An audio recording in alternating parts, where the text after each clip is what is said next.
শুবা রাদিয়াল্লাহু তাআলা নকল সাল্লাল্লাহু সাল্লাল্লাহু আলাইহি ওয়াসাল্লাম হাত্তা ইনতাফাখাত কদামাহু।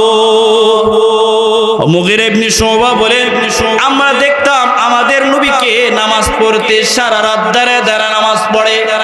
নামাজ এত সুন্দরভাবে পড়ে, এত দীর্ঘ সময় ধরে নামাজ পড়ে, হাত্তা ইনতাফাখাত কদামাহু, আমরা দেখতাম আমাদের নবীজির পা গুলো ফুইলা যাইতো। নবী সাল্লাল্লাহু আলাইহি ওয়াসাল্লাম নামাজকে এত গুরুত্বপূর্ণ ইবাদত মনে করতেন। আল্লাহ তাআলার প্রিয় আমল হওয়ার কারণে এমন ভাবে নামাজ পড়তেন। নবীজির সাহাবী বর্ণনা করতেছেন, ও দুনিয়ার মুসলমানেরা শুনো, আমার নবী যখন নামাজ পড়তেন, নামাজে দাঁড়াইয়া থাকতে থাকতে নবীজির পা মুবারক গুলো ফুলে যাইতেন। ফাকিলা ইয়া রাসূলুল্লাহ, সাহাবায়ে কেরাম নবীকে বলে, গো নবীজি, আতাকাল্লাফু হাযা ওয়া কাদ গুফিরা লাহু মা তাকদ্দামা মিন যামবিকা ওয়া মা তাআখার।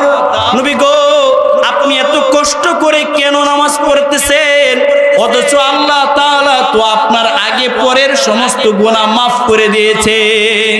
আমাদের নবীজির কোনো গুনাহ ছিল? কথা কয় না, কথা কয় না। আপনাদের আওয়াজ মনে হইতেছে আছে, মনে হয় আমাদের নবীজি কোনো গুনাহ আছেন?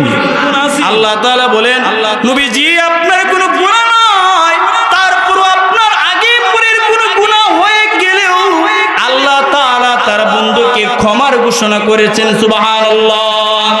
সাহাবায়ে কেরাম নবীজির এই অবস্থা দেখা পা ফুইলা যাইতো। নবীজির এই কষ্ট দেখা সাহাবায়ে কেরাম বলতেন, ওগো নবীজি, আপনি এত কষ্ট করেন কি জন্য? আপনার তো কোনো গুনাহ নাই, আপনার গুনাহ হয়ে গেল আল্লাহ মাফ করে দিবেন।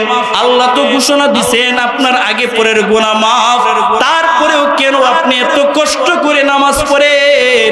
নবীজি বলেন, আফালা আকুনা আবদান শাকুরা।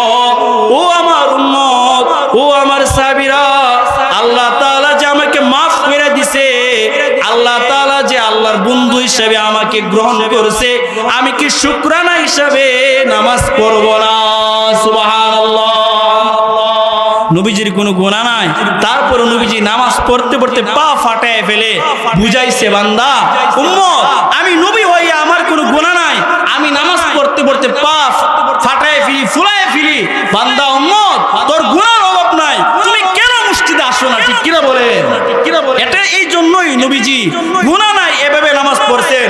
আর আমাদের গুনাহর অভাব নাই, মসজিদে আমরাও নাই, গুনাহর অভাবও নাই, আবার মসজিদও নাই, মসজিদে খুঁজে পাওয়া যাবে, খুঁজে পাওয়া যাবে। ভাইয়ারা আমার, এই জন্য নবীজির অনুসরণ করতে হলে আমাদেরকে নামাজ পড়তে হবে, আশিক রাসূল হতে হলে আমাদেরকে নামাজ পড়তে হবে। ঠিক কিনা মুসলমান? নবীজি